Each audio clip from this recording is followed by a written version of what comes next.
He will play. You know he'll play. He'll play on crutches.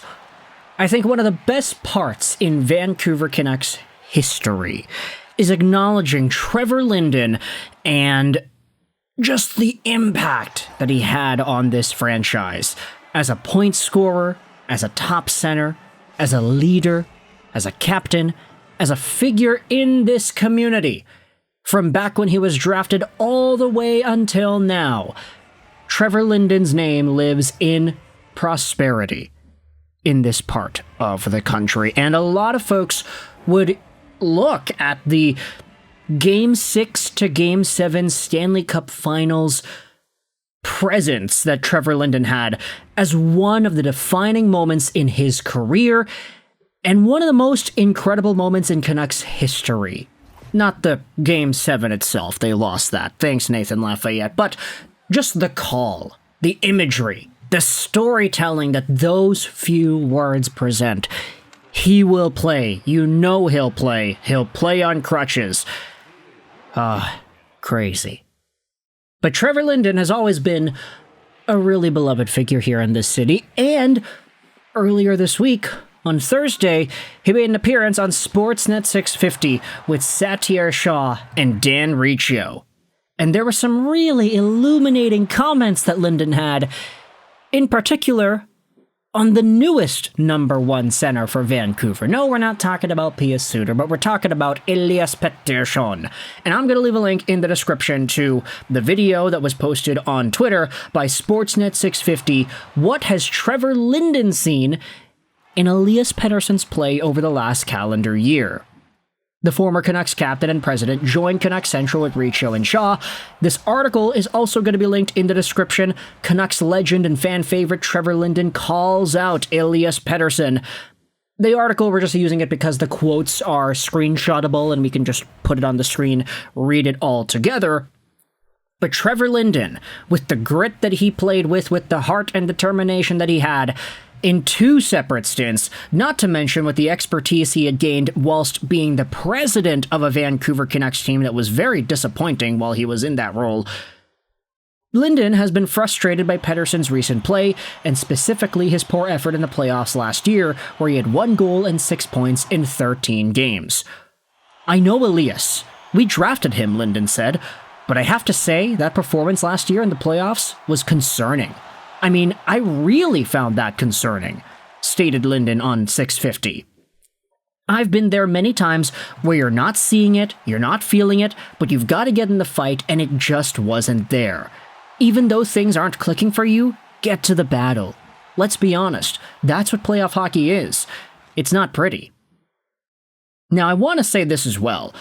Please do yourself a favor and listen to the entire Linden interview yourself. It is great. Linden is, I should have had this open earlier. How old is Trevor Linden now? He's definitely not a youngin' anymore. He's 55, but he talks so eloquently, and just the way that he pauses and he lets the words breathe a little bit. He lets the ideas that he wants to convey breathe a little bit. He's a really good speaker.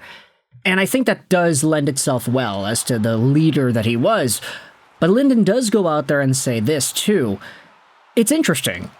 I think back to when Travis was fired and Elias, the start of that year, it honestly looked like he could not play in the American Hockey League. It was unbelievable. I've never seen such a talented, gifted player look so lost, continued Linden. Now, initially when I read this, I was kind of wondering, what does that quote even mean? Like, is he talking about when Travis Green was in Vancouver and Elias Pettersson was just making his way over to North America and we were wondering, oh, does he play in the NHL? Does he play in the AHL? And Linden saying, he was so good. Pettersson was so amazing. There was no way that guy could play in the AHL. It was unbelievable. I had never seen such a talented, gifted guy. But then you kind of reread it and it's like, he's talking about when Travis Green was fired and Elias wasn't really playing all too well. I've never seen such a talented, gifted player look so lost.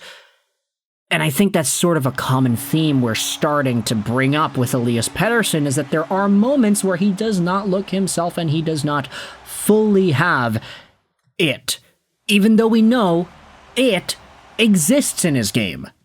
It's just amazing to see such a talented, gifted player look so off in certain spots. It's interesting. It's a big year for him coming up for sure. This was a big miss this year. You can't have a guy like that and pay him that kind of money, not have the contribution that you need. And Linden didn't necessarily dive too deeply into the, JT Miller, like, that was an entire separate thing, but most of the comments, even the ones that were being replayed on 650 over the next day or so, were all about Pettersson and his inadequacy as the top center of the Vancouver Canucks. And I guess as well, it's not really like, new stuff that we're talking about either. Like, nobody's going to listen to Linden on 650 and be like, oh yeah, I never thought about it like that. Like, everybody knows that this was the case. Everybody knows that Petey was disappointing. Everybody knows that he can do better. But it is kind of interesting, the assessment that Linden gives. So off, so lost. And I think for Elias Pettersson, this is the season where his rest of his career as an NHLer will be defined by this upcoming year. Is he going to be a bona fide top center in the National Hockey League? Will he continue to be able to reach that tier? Or will he always just be a has-been? Is he going to continue getting 40, 50 something points per season? He had 45 points this year. His production halved.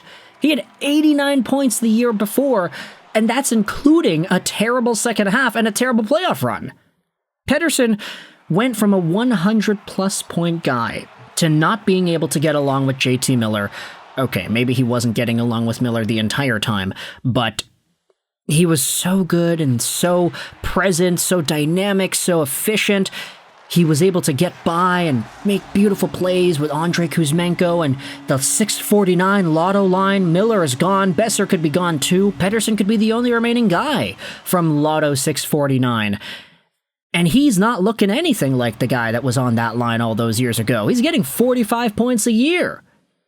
Petey needs to come back and he needs to prove that he can be that guy. Because if he doesn't, if he's not that guy and his contract kicks in next season and he's able to stick around in Vancouver whilst not getting traded because he's got no move protection, then that's it.